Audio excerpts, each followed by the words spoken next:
রাসূল সাল্লাল্লাহু আলাইহি ওয়াসাল্লাম বলেন, পৃথিবীর মানুষ, তোমরা মানুষের দোষ ত্রুটি উদ্ঘাটন করো না, তোমরা মানুষের গোপন কথা কান লাগিয়ে শোনো না, তোমরা পরস্পরে দালালি করো না, তোমরা পরস্পরে শত্রুতা করো না, তোমরা পরস্পরের বিরোধিতা করো না, তোমরা সবাই ভাই ভাই হয়ে যাও।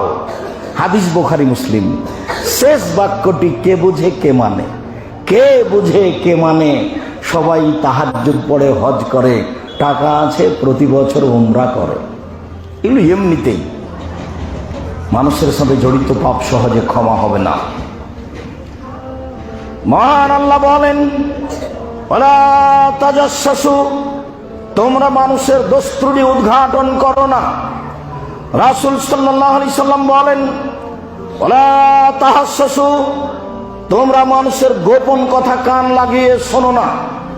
অন্য বর্ণনায় রাসূল সাল্লাল্লাহু আলাইহি সাল্লাম বলেন, কেউ যদি কারো গোপন কথা কান লাগিয়ে শোনে, তাহলে কিয়ামতের মাঠে তার কানে সীসাকে জাহান্নামের আগুনে গরম করে ঢেলে দেওয়া হবে। মানুষের গোপন কথা কান লাগিয়ে শোনা হারাম।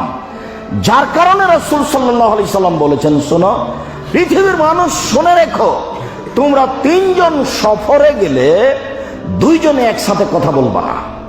দুইজন যদি একসাথে বসে কথা বলো, তাহলে তৃতীয় জন ভাববে হয়তোবা আমার কথাই বলছে।